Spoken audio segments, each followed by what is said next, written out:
Hi everyone, in front of me I've got POCO C50 and let me share with you how to reset app preferences on this device.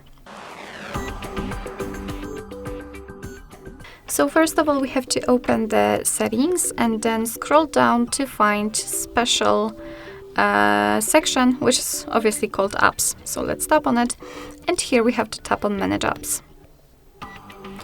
Now let's pick the three dots icon in the right upper corner and tap on Reset App Preferences as it is the option we're looking for. And here your device will inform you what it will actually reset. So it will reset the preferences for disabled apps and the notifications, default apps and background data restrictions for apps.